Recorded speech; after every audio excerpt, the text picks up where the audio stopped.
ईसाई धर्म का सबसे बड़ा और पवित्र पर्व ईस्टर आज पूरे श्रद्धा और उल्लास के साथ मनाया गया। यह दिन ईसा मसीह के पुनरुत्थान की स्मृति में मनाया जाता है, जिसे ईसाई समुदाय के लिए आस्था और विश्वास का प्रतीक माना जाता है।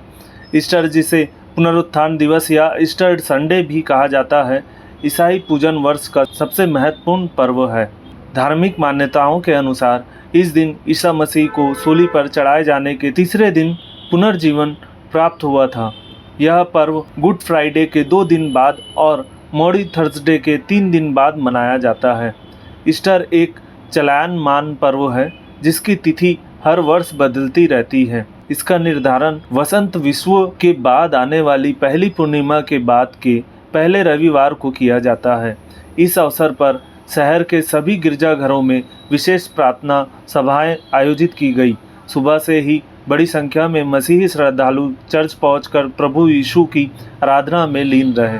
प्रार्थना, भजन कीर्तन और सामूहिक आराधना के माध्यम से लोगों ने शांति, प्रेम और मानवता का संदेश दिया।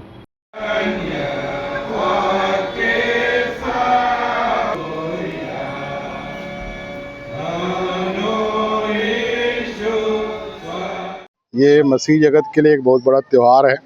क्रिसमस से बढ़कर त्यौहार है। यीशु मसीह तो उस समय क्रिसमस में सिर्फ जन्म लिए थे, लेकिन ये वाला जो फेस्टिवल है, इसमें उन्होंने जो मृत्यु मनुष्यों में आ गई थी, उस मृत्यु को उन्होंने अलग किया।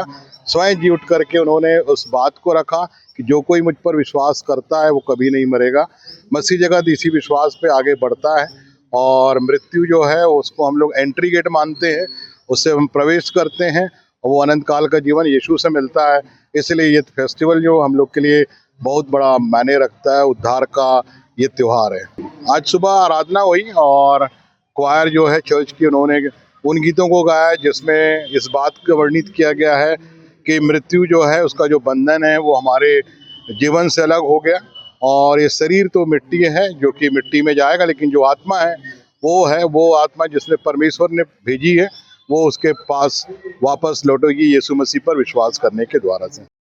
ईस्ट सीजन, जो पहले 40 दिनों का माना जाता था, अब आधिकारिक रूप से 50 दिनों तक मनाया जाता है, जो स्वर्गारोहण दिवस तक चलता है। यह समय उपवास, प्रार्थना और आत्मशुद्धि के लिए महत्वपूर्ण माना जाता है। इस मौके पर मसीही समाज के लोगों ने एक दूसरे को शुभकामनाएं देते हुए प्रेम और भाईचारे का संदेश दिया।